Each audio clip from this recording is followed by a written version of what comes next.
So this is my review on the 2002 Spider-Man video game. Based off of the shitty movie, and the video game's good though.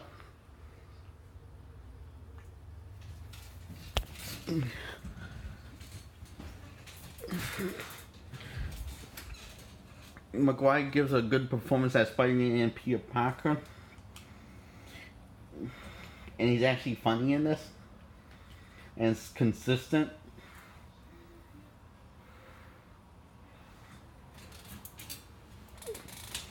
So,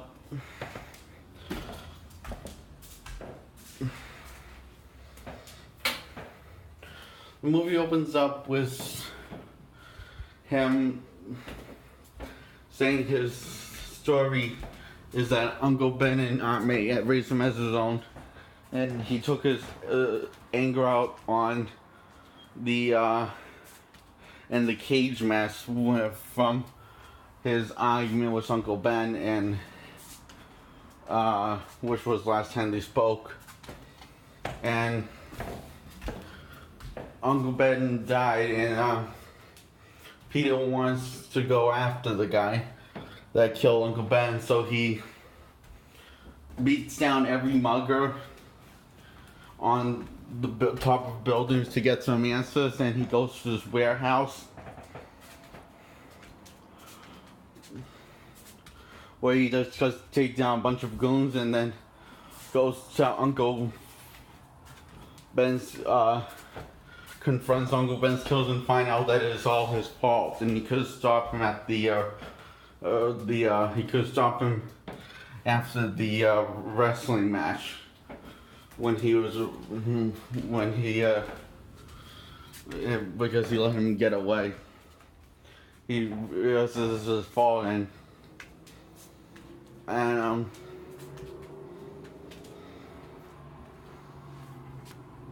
realizes with great powers also must come great responsibility, and he realizes the meaning behind that, and he becomes, well, the hero, Spider-Man, and he gets a new costume.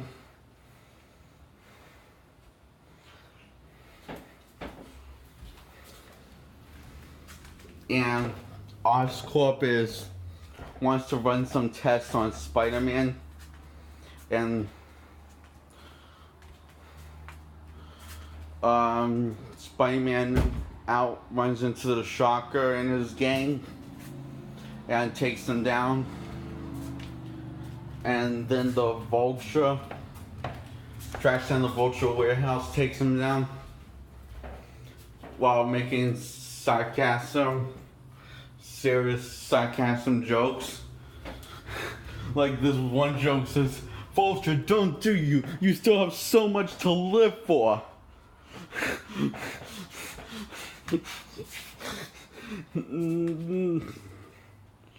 And it's just another joke that he makes when he's like he makes jokes when he's making jokes. Another joke he made about robots. Asked a question if the robots are recyclable, and there's a lot more of that throughout the game, and it gets more and more like that as the character develops, unless he's really pissed. And then he runs into Scorpion as Oscorp wants to do experiments and take blood samples from Scorpion and Spider-Man, and after the Spider-Man saves Scorpion, he gets in a fight with Scorpion, and he actually makes jokes, and Scorpion's wondering, how can he make jokes at a time like this?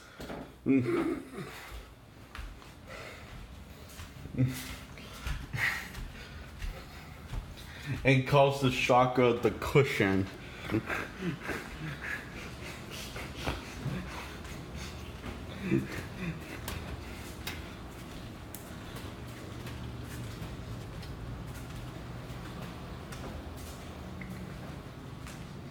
it's funny, so what's your story? You got bitten by a radioactive scorpion? And the scorpion speaks rude and just attacks Spider-Man for no reason because, well, there was a reason. One, he's kind of nuts. Two, he's being hunted by Oscorp and he doesn't want to go back. He wants to be free and away from Oscorp. And we don't really see him again in the story. And or we just don't see him in the third game or second.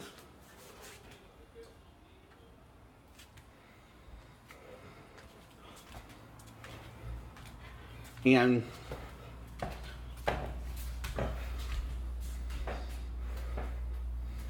so Osborn gets fired from Oscorp and becomes the Green Goblin and wants to hunt Spider-Man down for experiment and wants to do the human trial on Spider-Man. He does the human trial on himself and he goes nutter than he was. Hi, Dan. I'm doing a review. I know, I didn't want to bother you. What do you think, what's the latest thing you have read? Good. She told me not to come out and bother you and interrupt. Okay, how do you think of it? Can I give you a kiss? I love you. And you know what you got. Okay. So,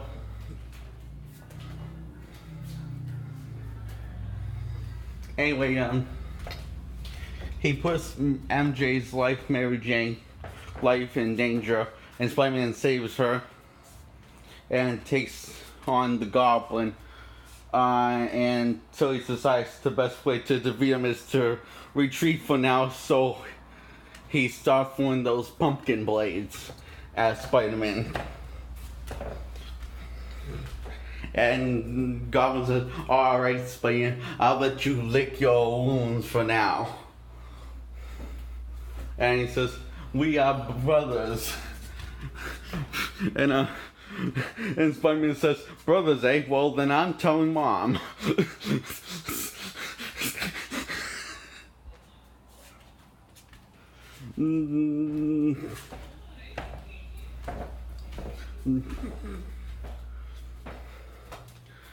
Can't you see you're wasting your talents on these people? And it says, you know, you, besides calling us brothers, our relationship is very shady. Makes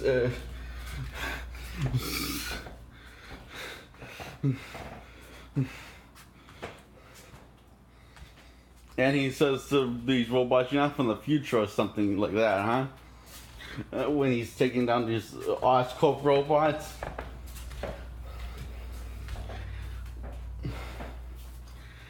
And he's like, this is not, you know, like when he actually is in the elevator, he says, when will I learn to keep my big mouth shut?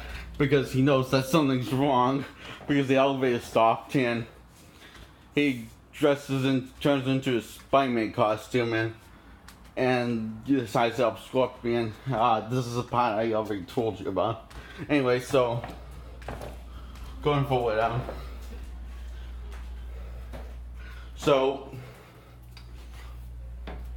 okay, a little break before I'm going to take a break from the story. The game's pretty, most of the times, easy to beat, to play. I know it's because I had it on the easiest setting when I played it. So, most times it's easy to beat, but there are like one or two things that make you get stuck. And yeah, three things. One is like the warehouse with Vulture, and two is like trying to stay try and take pictures for Jameson for the Daily View, and 3 is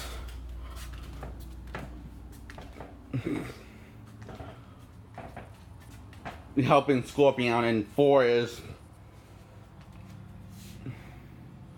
well, it's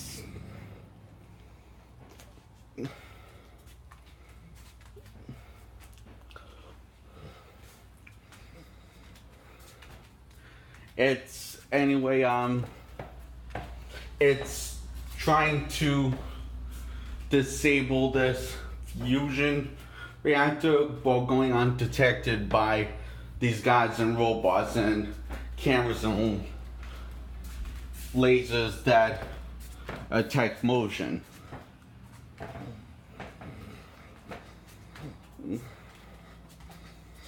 Anyway, so, and that's it. The rest of the game's pretty fun and easy to beat. It just gets a little scary, frustrating at times, or confusing, frustrating.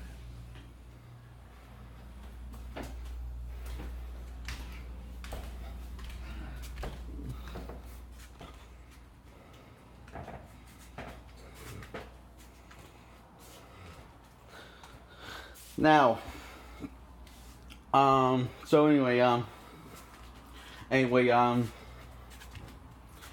yeah, so, Spider-Man goes to Oscorp, hacks in all of the computers, and unlocks, gets the codes to unlock doors, and he has to get past guys with the help of this guy, Professor walkie-talkie and communicating with him.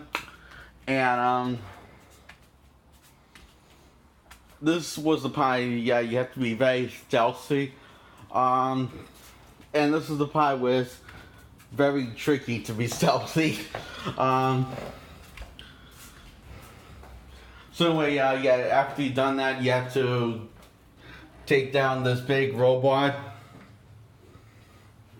destroy all of the shields in the head, and then you have to fight Hazard. And then Mary Jane gets kidnapped by the Goblin after coming home, and you have to chase Goblin, and Spider-Man is pissed. He says, "If you hurt, I'll make you suffer." And the Goblin says, "You're finally getting the spirit of things." And he puts it down on the bridge after setting the bridge on fire, and he gets Mary Jane to safety and defeats the Goblin, and finds out that the Goblin was Norman Osborn, and he flips over the glider, and the glider kills Osborn, the Green Goblin, and he says to tell Harry, "I'm sorry." And Peter feels very bad, and says, "I'm sorry too, Osborn."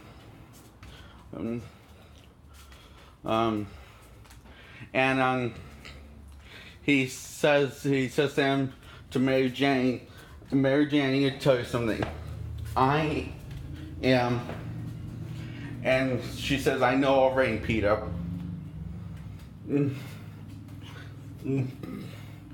And he kisses the girl, and he says, "Well, that's my life." And that's how the game ends.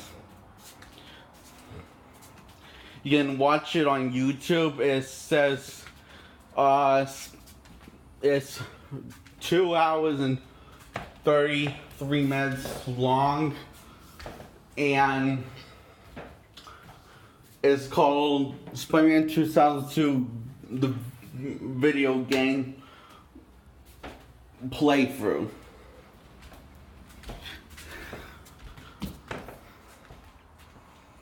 This is a very worthy introduction to Spider-Man,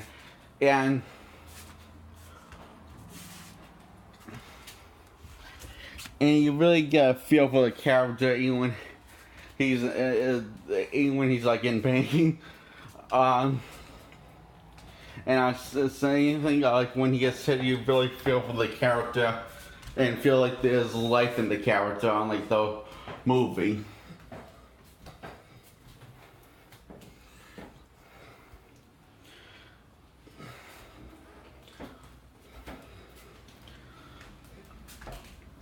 And that's it. So this is a positive review. If that was too confusing to obvious or wasn't obvious, I thought this was a positive review. So this is my positive review on Spider-Man 2002, the video game. Bye, Miss Corning.